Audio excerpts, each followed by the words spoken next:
That means it's time to talk business with our partners 2 Degrees. We've got new numbers out from the hospitality sector this morning, record numbers in fact, but you do have to earn the revenue, and to earn the revenue you need to spend some money, and that is part of the problem for them. Garth Bray, Business Desk with us. Garth, good morning. Good morning, Ryan. So yeah, it's record revenue? Yeah. But what's going on with the costs? They've probably never been higher. It's probably never cost you more to actually run these pubs, cafes, restaurants, takeaway businesses that are contributing to that nearly $16 billion worth of sales for the year to the end of June, which is a great time. Big numbers, but only a 1.4% increase, and at a time where CPI was running, general inflation 2.7%, 4.6% food inflation. So that's hitting the cost of your product when you're trying to sell stuff in those takeaways, cafes and so on. It's also crunching people's disposable income in the household, so harder for them to actually make money to go out or have spare money around. So still hitting the takeaways, they were up about 3.2%, 4.4 billion. Your cafes and restaurants, though, only marginally up 0.3 over that period. Places like Nelson and Queenstown, with a load of tourists, shining, doing really well. Our big cities, very, very slow, and really pretty much concentrated in the suburban areas because the old working from home thing still. Yeah. ACC's still doing, we talked about this the other day, still doing 3 days, 3 days in the office, and they were bitching and moaning because they had to come from 2 days in the office a week to 3. I mean, this is... We're here every day. We're here every day. And interesting in all of this sort of stuff, restaurant brands, KFC, Taco Bell, Carl's General, owned by...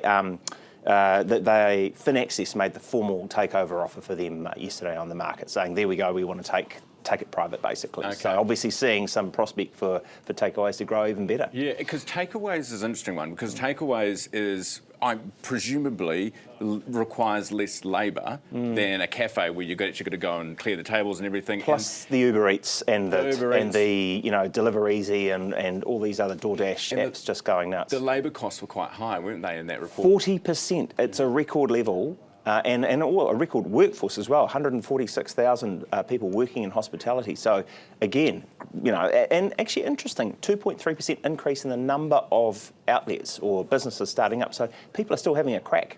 All right. Hey, it's a boardroom ructions at one of our big rural service companies. This is PGG Wrightson. What's going on? Yeah, not nearly as ructionous as the ruru at the raru rather at Te Pāti Māori. But yeah, we had an AGM for PGG Wrightson yesterday, and the chair and the deputy chair both dumped unceremoniously off at that, with no warning, by essentially the two major shareholders, one of them Elders, big South Australian-based firm, Agria, another firm that had a go at trying to tip some of those independent directors off and put their own directors on last year, had said, no, it's all going to be very fine, bland.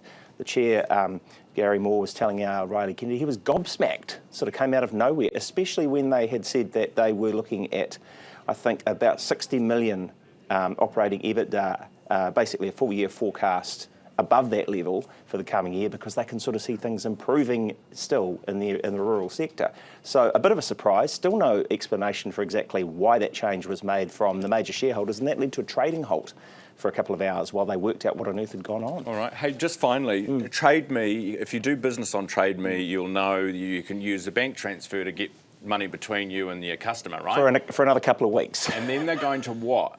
So this is one that's probably earning TradeMe some bad ratings with some of the people that use it to do business, and they are saying, no, from the 3rd of November you'll have to use Ping, which is TradeMe's in-house payment system and comes with about a 2.19% transaction fee, thank you very much, or Afterpay, which is a higher fee, something we're near 5%, or cash. But basically for the people that trade sellers rather than people just clearing out the garage, they will have to go more in-house and not be able to use bank transfers.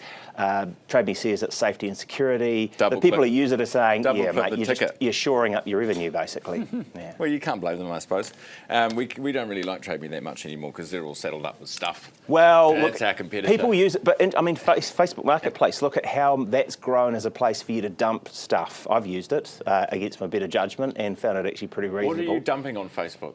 Facebook Marketplace, what do we get rid of? Oh, some, shelves and bits and pieces, and just the stuff that's lying around the place. How much did you get for them, Garth? I think I got $50 for an old TV. And did someone come to your house? Literally just turned up. Some guy drove from Kumeu, an hour. And do they say, oh, it's Garth Bray? No, they don't. Garth, good to see you. They mostly just say, please can we go now? It's a driveway transaction. Give me your it's shitty, very transactional. Give me your shitty bookcase, I'm getting out of here. Exactly. All right, Garth, thank you. Garth Bray, Business Desk.